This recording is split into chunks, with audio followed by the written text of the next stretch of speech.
It's the part where I have to clean the filter. You the pressure is over 10 pounds.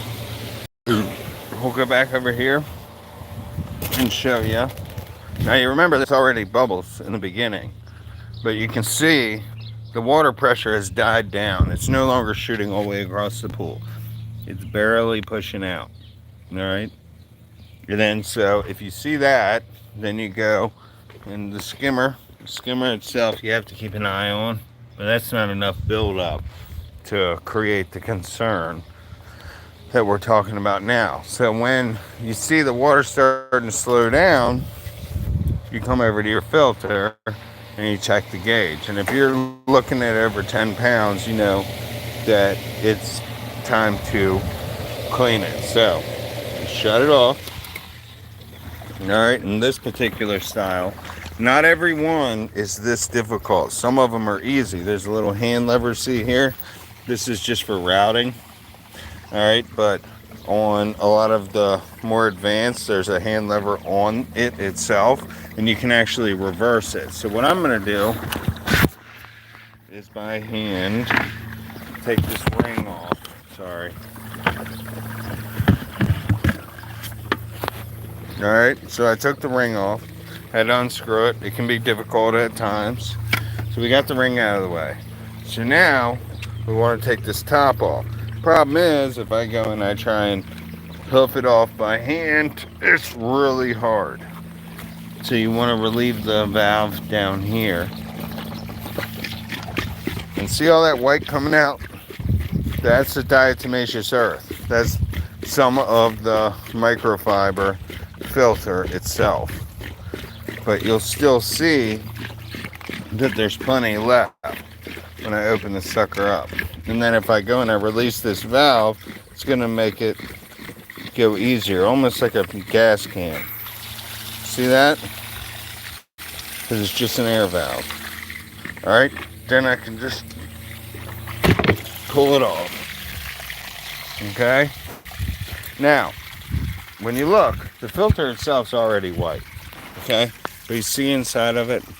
See how green and nasty that is? See how there's not much on the outside? That's because I didn't put the full amount that it's called for. Alright? What I wanted to do was just put enough that it's going to catch the stuff. Alright? So then I have my hose. Make sure I got plenty of hose so that I can do this. And I'm failing at that for sure. Alright. So here we go. Now it's pretty simple. You just want to wash that stuff off. So, see, I have it on flat. Old lady uses it sometimes. Shower jet. Alright. So what we want to do is wash it off and get all that out of there. Because the fact that the stuff's turning green shows that it's collecting what we're trying to wash out. Alright, so I just do. Now, you don't have to be all kind of OCD over it when you're doing this. When you're just trying to initially clean the pool, because it's just going to fill back up quickly. Okay, so what I want to do is just get the major stuff off of there. So I want to pick it up, turn it around. See all that? See all that? So I want to just wash it out, make it cleaner so that we can start all over.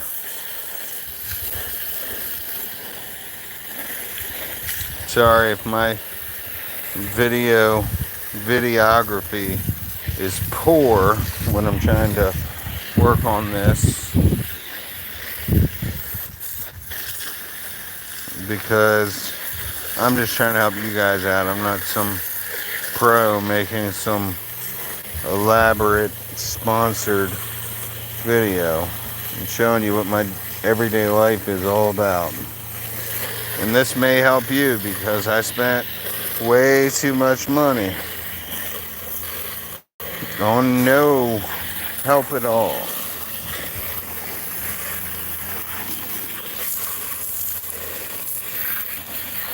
So I just want to get the majority of this crap out of there so that I can do it all over again. This time around, now I've put 3 shocks in there. I put 2 packets, waited a little bit, and then I put a 3rd one. So I'm going to do this and then put a 4th one. I'm going to have to go buy some more. Usually it's smarter to do more at one time than less. But I know my pool, and I'll pick it up tomorrow, and I know what I can afford. And I want to just get the majority killed.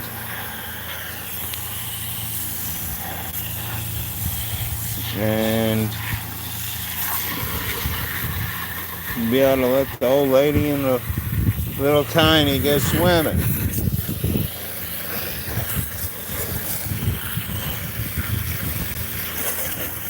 It's not rocket science to get this stuff off of there.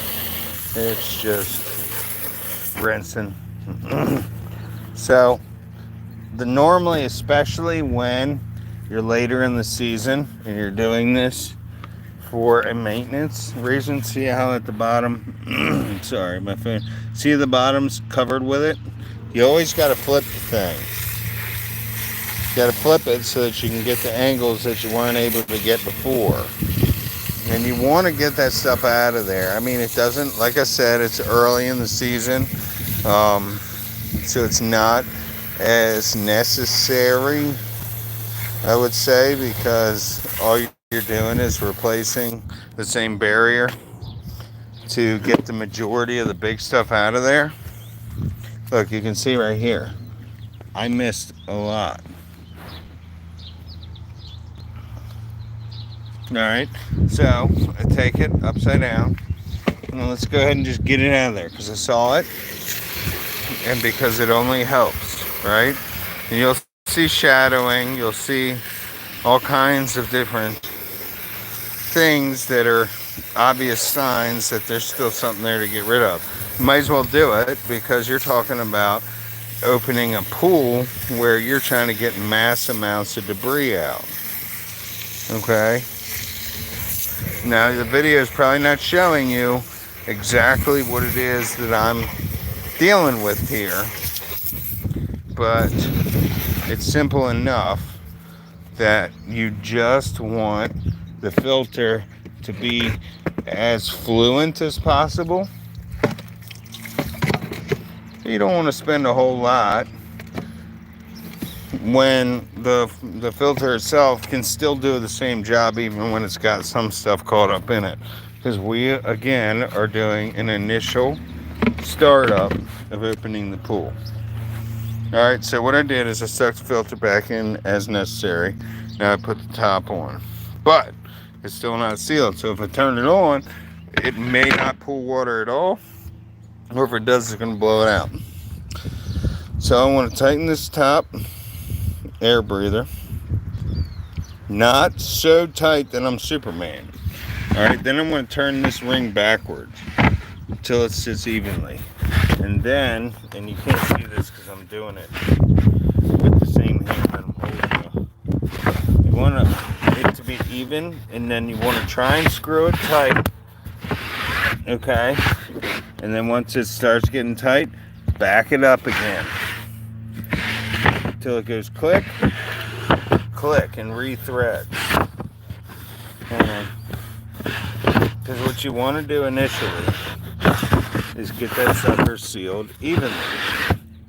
It's just like a nut that you haven't used in a while, and it's got all kinds of different problems from buildup to poor threads.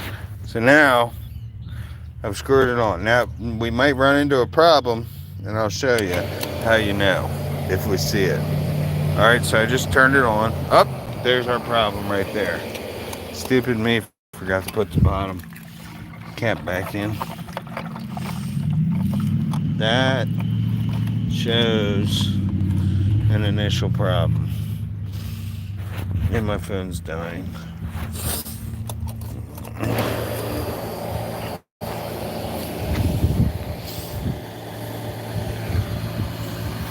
So I got it turned on. You can see the gauge is at 0. You can hear the water starting to build up. You'll see the gauge starting to build up. And then you'll see water everywhere if you haven't sealed it right. Once you do that, you got that sucker running smooth. You'll see the pressure. Alright, see how it's leaking? That means I didn't seal it right.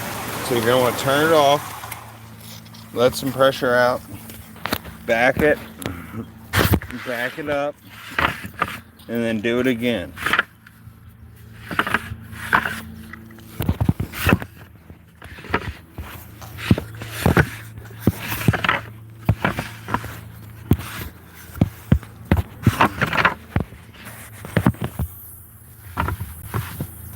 I've had to put my phone down because I can't do it one-handed. There we go. There we go. Now we got it. Turn it back on and pray.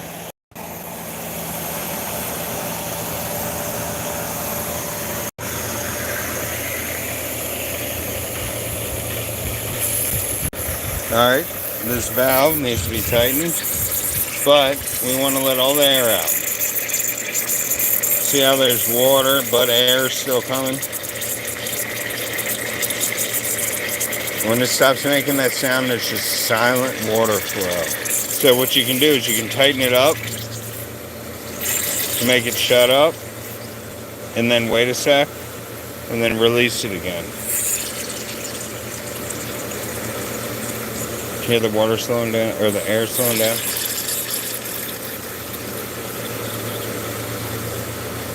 It comes in bursts because it's not even.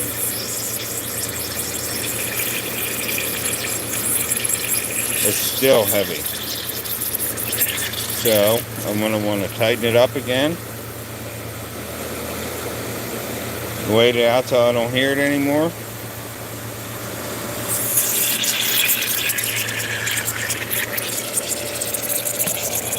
Man, that water stinks.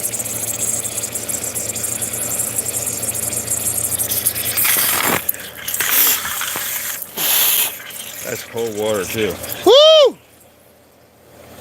It's not being friendly.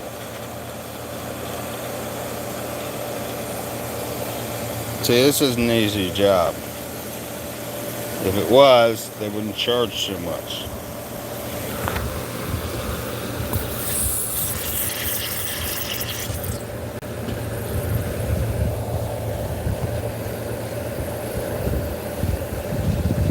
Man, that's cold. Wind's blowing and everything.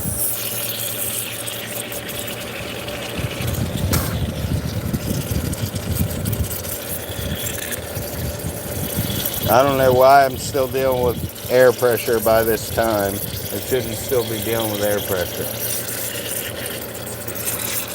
It must mean something's not sealed tight enough, which explains why I have some dripping. So what you're going to want to do is always pay attention to where air's getting out. Because if air's in the system, you're losing pressure. Thanks for watching. I'll get you updated on after I take a shower. Fuck, it's cold.